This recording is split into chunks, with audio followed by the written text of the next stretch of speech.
A suburban pastor from Virginia achieved what the CIA's billion-dollar satellites could never do. He infiltrated the world's deadliest dictatorship. For 6 years, this man lived as a trusted guest of the Kim regime, while secretly dismantling their most guarded secrets.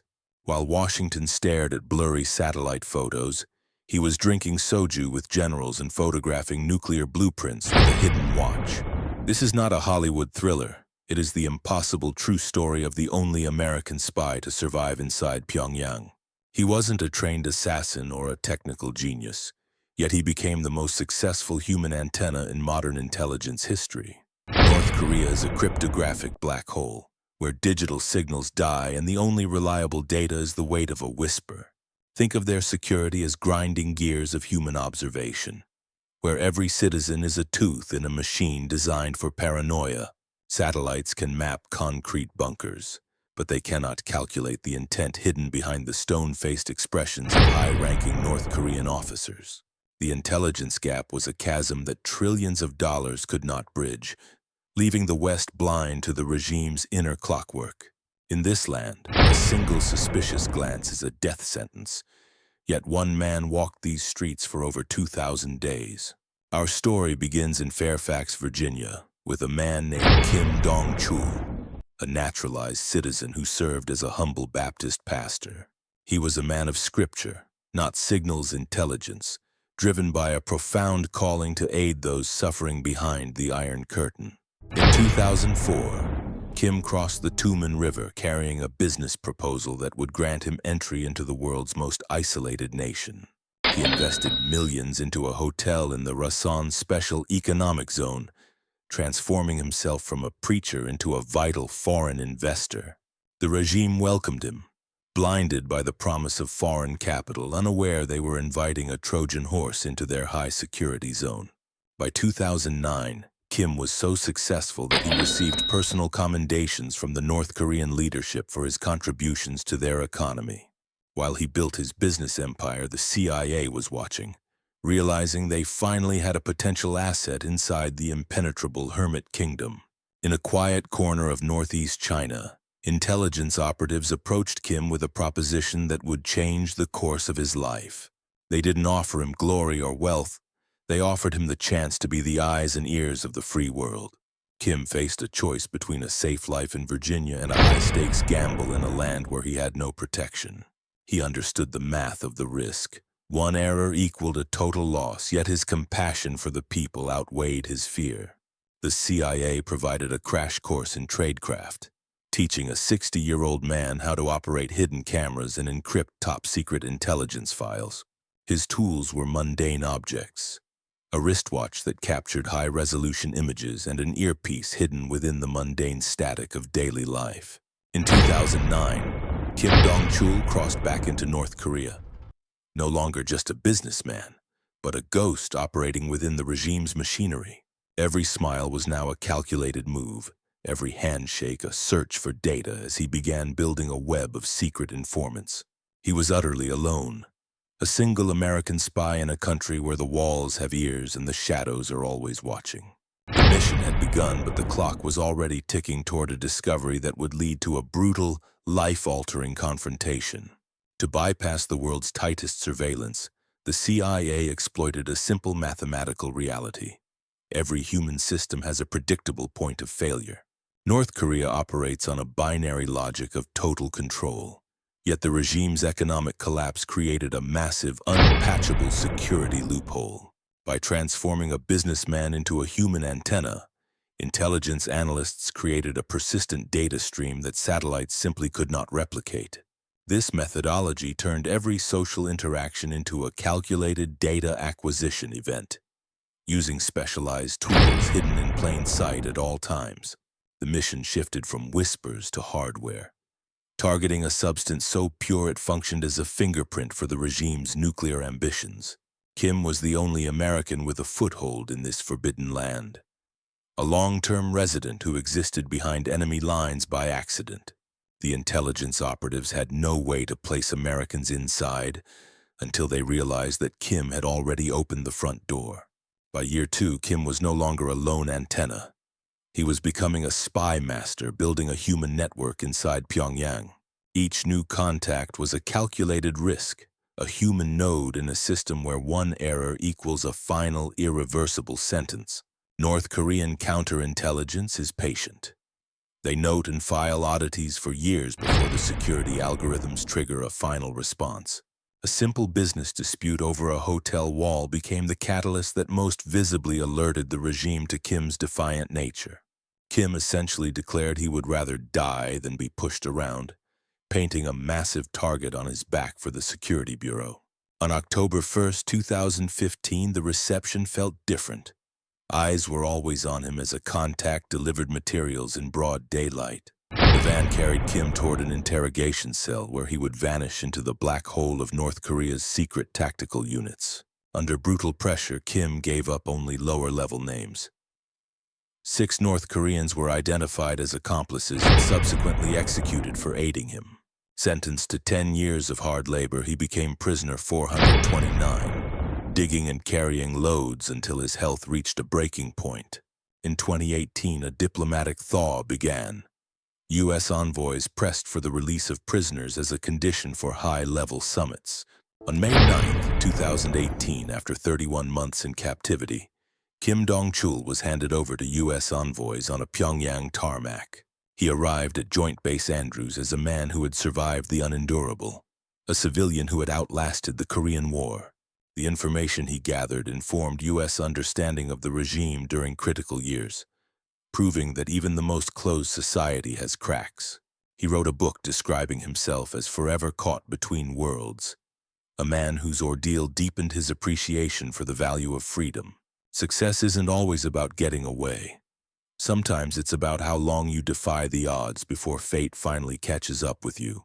There is no monument for what he did, but we know this. For 6 years, he was the only American inside the system. He lasted 2,190 sunrises, longer than the entire Korean War, defying the odds every single day. Kim Dong-chul's story doesn't have a tidy moral.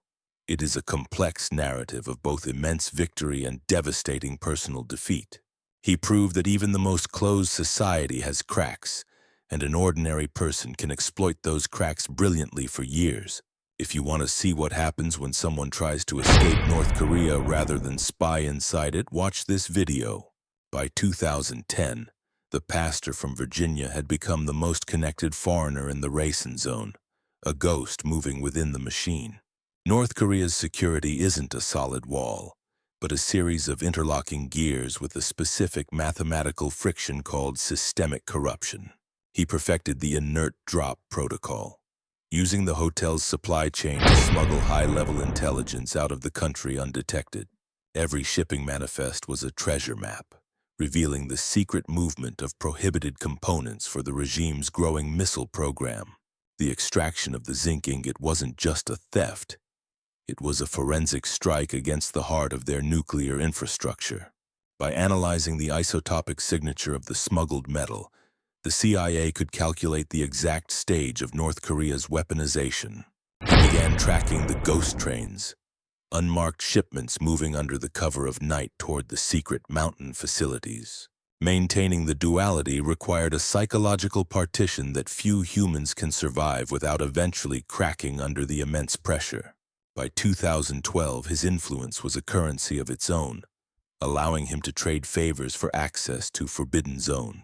He built a human network that functioned like a decentralized server, where each informant held only a fragment of the truth. His high-level clearance was a mathematical anomaly, a bypass code that allowed a U.S. citizen to roam the Hermit Kingdom. He began identifying the untouchables, the elite scientists and generals who formed the inner circle of the Kim Jong-un succession. Every trip to China was a high-stakes data dump, where he traded physical risks for the safety of his handlers' hands. The CIA handlers were stunned. Kim was providing perspectives that satellites could never achieve, seeing under the camouflage and inside bunkers. U.S. dollars were the ultimate skeleton key, opening doors that decades of diplomacy and sanctions had failed to even budge.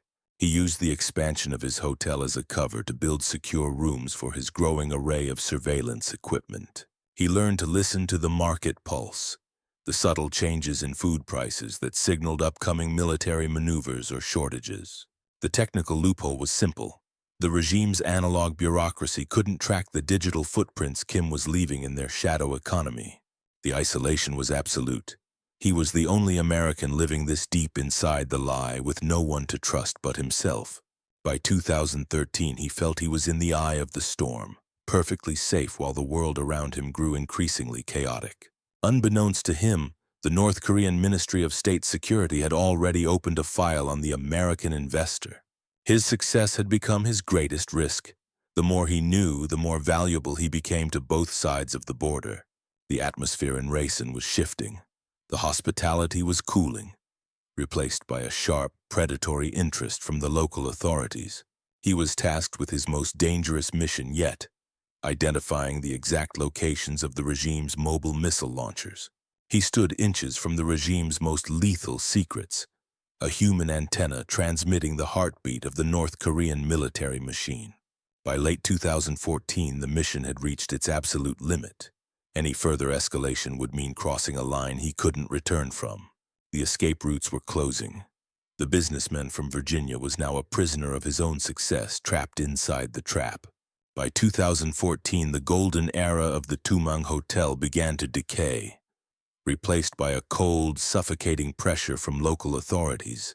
A simple business dispute over a demolished hotel wall became the catalyst for a public, high-stakes confrontation with the regime. Kim threatened a dramatic protest at the leader's statues, a move that painted an irreversible target on his back. The North Korean Ministry of State Security began documenting every anomaly, waiting for the perfect mathematical moment to close the trap. Loom methodology. The regime's surveillance isn't a wall, but a grinding gear system designed to catch the slightest social friction. On October 1, 2015, Kim crossed the border for the final time, unaware that his own network had been compromised. A secret agent approached him in broad daylight, handing over a USB drive with a reckless smile that signaled a setup. Before Kim could react, the head of counter-espionage, John Yang-dok, appeared in his car, radiating a silent, lethal menace. Confiscated devices and a heavy blindfold marked the end of his 6-year run as the world's most successful lone antenna. He was bundled into a van and driven toward a black hole of interrogation where the rules of humanity ceased to exist. Loom methodology. The interrogation is a binary extraction process designed to flip every 0 of loyalty into a 1 of confession. Inside the secret facility, the interrogation turned brutal, with soldiers using physical force to extract every name from his network. Despair led Kim to attempt self-termination using charcoal gas, but the regime refused to let their prize catch die so easily. Doused in freezing water, he was told he would only die when they allowed it, officially becoming prisoner number 429. The transition from a wealthy businessman to a broken captive was complete as the gears of the regime began to grind. Every secret he held was now a liability, and every contact he made was a potential casualty in this silent shadow war. The interrogation was no longer about truth, but about the theater of confession, a performance for the regime's cameras. He was no longer Kim Dong-chul, the American investor. He was an asset being liquidated by the state security apparatus. His past life was being systematically erased, replaced by a narrative of espionage and betrayal written by his captors. Loom methodology. The regime uses data-scorched earth tactics, destroying any network they cannot fully control or absorb. To save the core of his mission, he was forced to sacrifice the peripheral, a choice that weighed heavier than any stone. In April 2016, the legal theater concluded with a sentence of 10 years of hard labor in the regime's darkest camps. He entered a world where time was measured in calories, and survival was the only remaining mission objective. The pastor from Virginia had to find a new kind of faith, one that could survive the silence of a labor camp. Loom methodology. Time in captivity is a psychological weapon, a slow-motion erosion of the subject's internal clock and identity. Even in the camps, the intelligence he gathered remained his only shield, a secret currency he traded for his life. The American who spied for 6 years was now a ghost in the system, waiting for a world that had forgotten him. The geopolitical machinery moved with the heavy rhythmic thud of a closing vault, negotiating the release of 3 broken American souls. Loom analysis reveals the regime's logic shifted from punishment to leverage, treating human captives as high-value assets on a diplomatic ledger. On May 9, 2018, the man known as Prisoner 429 finally stepped into the light, leaving the House of Mirrors behind.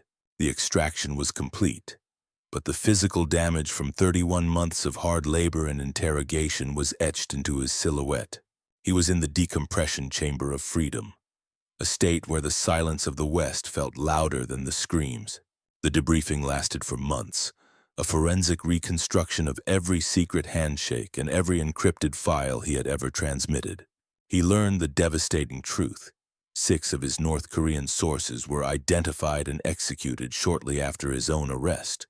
The intelligence he gathered, specifically the high-purity zinc, provided the technical proof of North Korea's advanced nuclear warhead capabilities. Loom methodology. Kim was the structural anomaly that the regime couldn't calculate, a human variable that broke their binary security logic. Returning to Virginia was not a homecoming. It was a relocation to a world that no longer felt entirely real. He began writing his memoir, a desperate attempt to anchor his fragmented identity to the page before it drifted away. The judgment of history is complex. He was a man of God who used the tools of deception to save lives. He remains the border rider, a figure forever haunted by the river that gave him a mission and took his peace. His file at the CIA is closed, but the ripple effects of his 6-year infiltration continue to influence global security strategy. He admitted that his only regret was the collateral damage, the human lives lost in the pursuit of a greater truth. In Seoul, he found a temporary sanctuary, yet his eyes always drift toward the north, where his hotel still stands in ruins. Loom methodology. The moral math of espionage is never zero-sum. Every gain in intelligence is paid for in human suffering. He returned to the ministry, but his sermons now carried the weight of a man who had seen the devil's face. The white whale was captured, but the door he opened remains a permanent crack in the regime's absolute control. He proved that time is the ultimate weapon against tyranny. 6 years of patience achieved what decades of war could not. The trauma of the camps is a shadow that never leaves, a silent companion in the bright light of the American dream. Success isn't measured in medals, but in the lives that were changed by the intelligence he risked everything to gather. Kim Dong-chul's story is a testament to the power of the individual to pierce the darkness of the world's most secretive state. There is no public monument for what he did, but in the silent halls of intelligence, his name is spoken with reverence. He remains the bridge between 2 worlds, a man who lived a lie to reveal a truth that the world needed to know. The physical structures he built are gone, but the whispers he captured are now part of the permanent record of human defiance. Loom methodology. In the end, his mission was a binary success. He survived the 0 of captivity to become the one who spoke. He found his peace not in the secrets he kept, but in the faith that guided him through the longest night of his life. If you want to see the other side of this impossible border, watch our next video on the secrets of the Hermit Kingdom. Kim Dong-chul was the only American to spy inside for 6 years, a fact that can never be unwritten or forgotten.